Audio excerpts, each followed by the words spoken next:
Welcome back to Forgotten by Time. Today we head to the Mississippi for our first story, A Witch in Yazoo. So apparently, there was some old lady who lived on the Yazoo River. She was caught torturing fishermen. It's pretty scary stuff. A police officer who was said to be chasing her reported she was drowning in quicksand. It was reported she poisoned the fishermen with arsenic.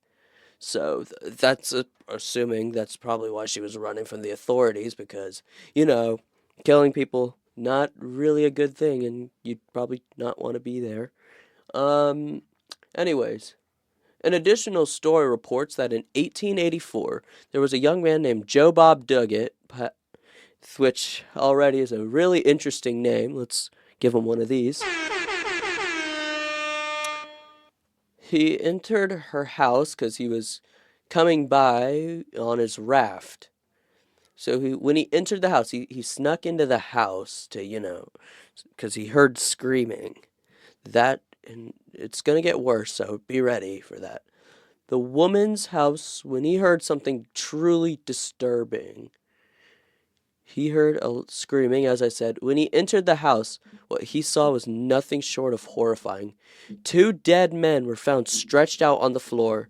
She, covered in filth, was laughing maniacally and waving her arms in what's quoted here as demented circles. I don't know what a demented circle would look like. I guess maybe it would be crazy stuff, and you know how it goes. She, after her drowning, she swore revenge against the city, saying, "In 20 years, I will return and burn this city down." And, ironically, there was a fire in 1904. Now, this fire, I don't believe it was really caused by a witch. Come on. There's a lot of things, but as we'll find out very soon, it's maybe so there's more to the story than what you thought. And the 1904 fire destroyed 200 businesses and residences, and nearly every business in the city was gone, for a total of 324 buildings. One theory as to why this happened was the fire started in a parlor of a Miss Wise, who was supposed to be married that day, but there were apparently strong winds that fanned the flames.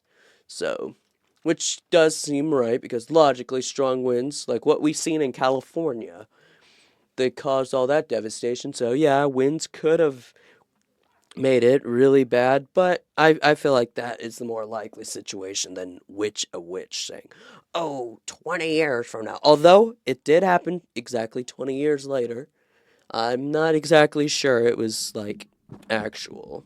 So, I don't know. Maybe it did, maybe it didn't. Let me know in the comments section because I would love to hear what you guys have to say. But people went immediately to the witch, which is even more creepier in this story. There was not supposed to be any wind. Although weather, as described, it's very unpredictable because one minute it could be sunny, and the next minute it could be cloudy and thundering and lightning and all that stuff. But you can't really predict the weather. There's people who claim they can, but they use updated models that update like every 3 hours. So they use that to help them predict where the weather and what they're doing. So that they can save lives. So also included in this horrible story, we head back to South Carolina. Finally, back home.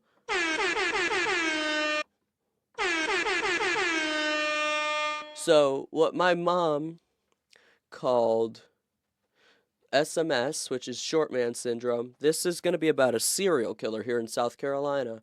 We bring a first, as I mentioned, home state serial killer.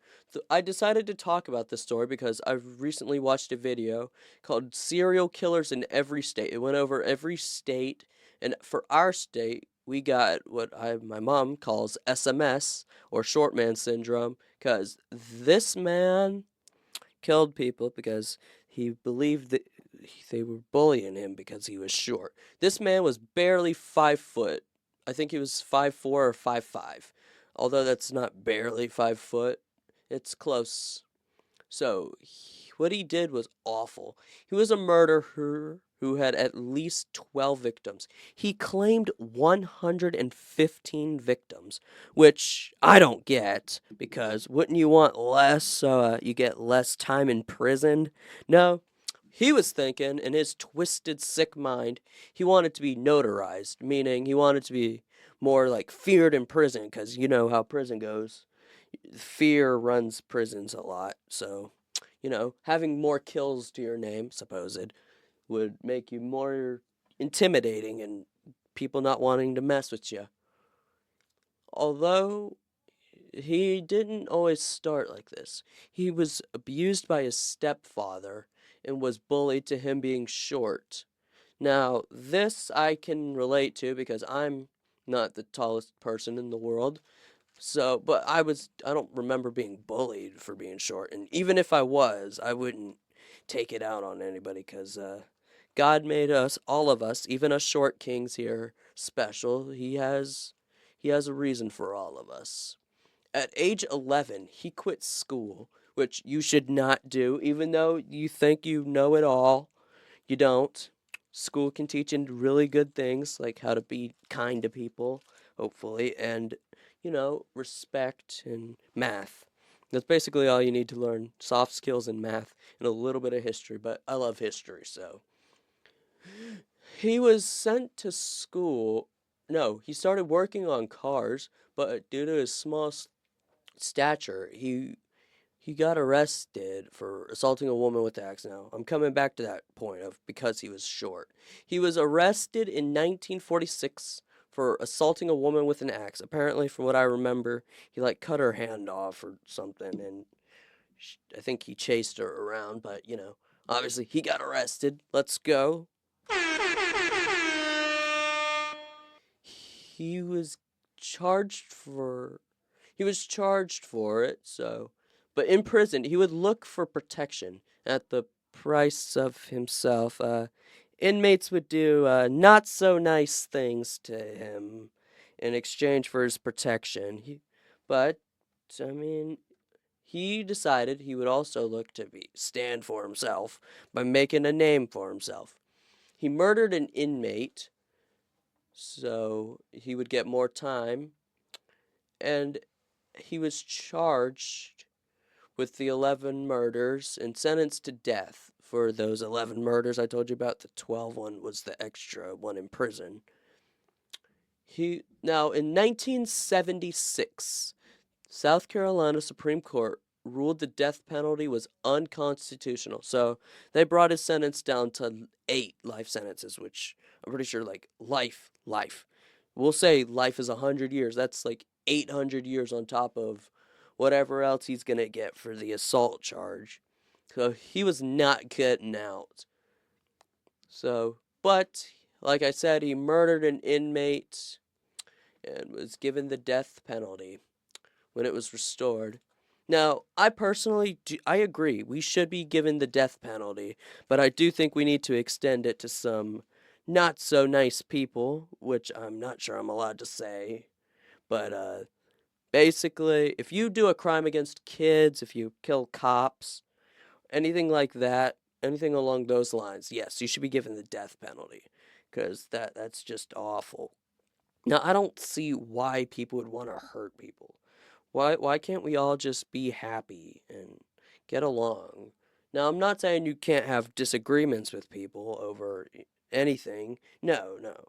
But you really shouldn't let your anger get the best of you because you're going to make choices that you're going to end up regretting in prison.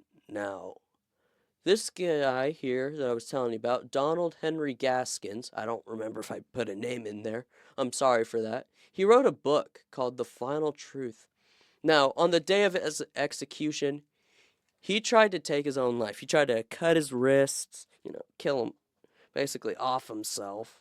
But nope, he was brought to the hospital, I'm pretty sure, and he was brought to the death chamber. I couldn't exactly find how he was executed, but I'm pretty sure it was like maybe lethal injection or it was probably either lethal injection, electric chair.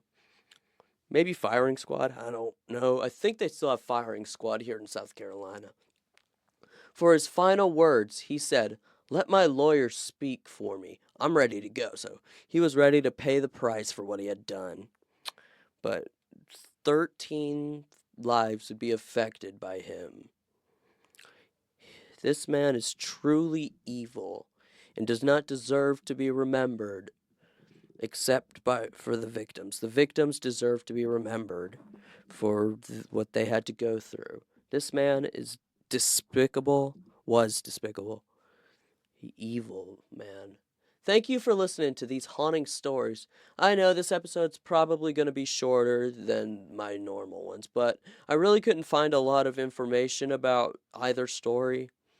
But if I missed anything, please let me know, along with what you would like me to discuss in this new episode, or the next episode. This is Jake Mergle from Forgotten by Time. I'll see y'all in the next spooky story. Goodbye.